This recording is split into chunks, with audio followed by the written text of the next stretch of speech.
नमस्ते, जोहार सोतियों जोहार।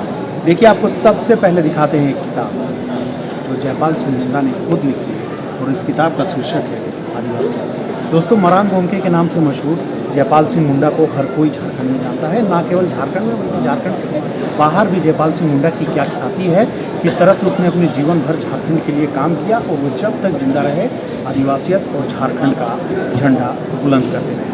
ऐसे में हम इस शख्स के साथ बात करेंगे। सर, यहाँ पे काफ़ी सारी किताबें हमें देखने को मिल रही हैं। जयपाल सिंह मुंडा की किताब है, आशा सुषमा किस्कू जैसे बड़े आदिवासियों का संसार है, औरेचर और आदिवासियत की पत्थलगड़ी पर भी एक किताब है। पत्थलगड़ी जो कि झारखंड का एक ज्वलंत मुद्दा रहा है, ना केवल देश में बल्कि विदेशों में भी उसने सुर्खियां बटोरी थी। पिछले कुछ सालों में पत्थलगड़ी आंदोलन काफ़ी चरम पर था। हालांकि पत्थलगड़ी आंदोलन कोई नया नहीं है, काफ़ी पहले से हमारे पुरखों के समय से पत्थलगड़ी का आंदोलन चलता है। इसके अलावा देखिए, नागपुरी की भी साहित्य आपको मिल जाएगी, खोरथा की भी साहित्य मिल जाएगी। श्रीनिवास पानूरी जो कि खोरथा के बहुत बड़े लेखक माने जाते हैं, उनकी भी यहाँ पे किताब है। इसके अलावा आपको दिखाते हैं दिसुम बोलता है बोल के भी एक किताब है यहाँ पे। तो कहें कि पूरी तरह से ये स्टॉल में झारखंड की किताबें हैं। आपको देखिए, कुड़माली वृंदावन महतो की कुड़माली की भी किताब इस स्टॉल में आपको मिल रही है। ये और हमारे साथ जो शख्स हैं, सीधा उनसे जानते हैं कि कितनी भाषाओं और किस किस तरीके की किताब है। सर, सबसे पहले तो आप अपना परिचय दे दीजिए और बताइए कि जो बुक फेयर में जो किताबें आप लेकर के आए हैं, क्या कुछ खास है और झारखंड और आदिवासियत से कैसा जुड़ा हुआ है। जोहार, आप सभी लोगों को जोहार और बधाई। प्रदीप जी को तो यहाँ मिलने आए और बात करने आए। ये स्टॉल प्यारा क्रिकेटा फाउंडेशन की तरफ से है, जो रांची झारखंड बेस है। और प्यारा क्रिकेटा 30 के दशक के एक महान नेता थे जिन्होंने आदिवासी और झारखंड के लिए काम किया। तो हम लोगों ने पिछले साल से इस मेले में आना शुरू किया है, ये दूसरी बार है। और हम इस मेले में इसलिए आए कि 50 साल से ये मेला लग रहा है, लेकिन इस मेले में कभी भी आदिवासी कोई पब्लिशर आया नहीं, उसकी कोई जगह नहीं दी गई। और जो कुछ लोग इक्का दुक्का इधर उधर छाप छुप रहे हैं, उन्होंने इस पर ध्यान नहीं दिया। और झारखंड के दूसरे जो समुदाय हैं, जैसे सदान लोग, उनकी जो भाषाएं हैं, नागपुरी, खोटा, पचपरगड़िया, कुड़माली, तो लोग इस तरह के मेले में अपनी किताबों को लेकर नहीं आते हैं। तो पिछले साल फाउंडेशन की तरफ से बन्ना टेटे जी ने ये पहल ली और ये तय किया कि हम लोग बुक फेयर में जाएंगे। हालांकि ये बहुत महंगा मामला है। आप ये छोटे से स्टॉल का रेंट 9 दिनों का 50,000 रुपया होता है। इसके अलावा दूसरे खर्चे, किताबों का ट्रांसपोर्टेशन, वॉलंटियर्स का पेमेंट और फिर काफ़ी कुछ है। लेकिन तब भी हम आए, हम यहाँ लाभ के लिए नहीं आए, हम यहाँ किताबें बेचने हमारा उद्देश्य नहीं है। हमारा उद्देश्य है कि इस देश में आदिवासी लोग हैं, इस देश में भेषज लोग हैं, वो लोग भी लिखते पढ़ते हैं, वो लोग भी किताबें छापते हैं।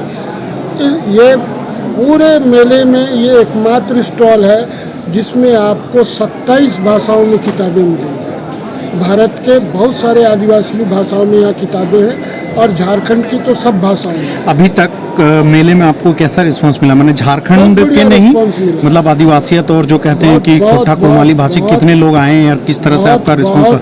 बहुत अच्छा रिस्पांस है। पिछली बार भी रिस्पांस था, इसलिए हम इस बार भी आए, है ना। हालांकि मेला इस बार पिछली बार की तुलना में थोड़ा डल है ना।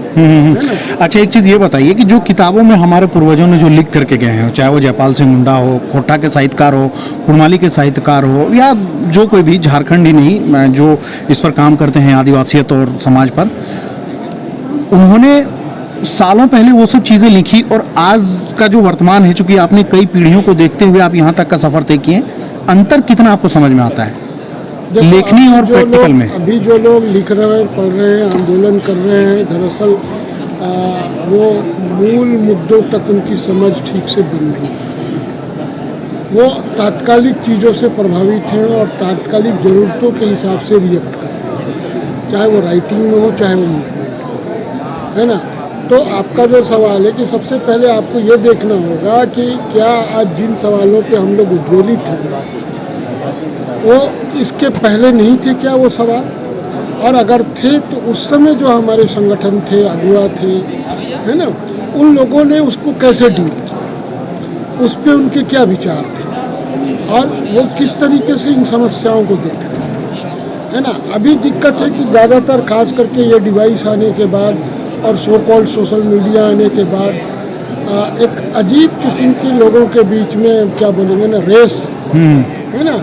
जल्दीबाजी में तुरंत फुरत में कुछ भी लिख देना, कुछ भी रिएक्ट कर देना, जबकि हर चीज़ की एक जड़ होती है ना, उसका रूट होता है। अब जैसे मान लो मैं आपको एक एग्जांपल देता हूँ, झारखंड में सरना ईसाई का एक बड़ा मसला है ना। तो सरना ईसाई का मसला आपको पता है कि ये 40 के दशक में ही बहुत उफान पे था। इवन 60 के दशक में कार्तिक उरांव ने एक संसद में बिल पेश किया था, है ना।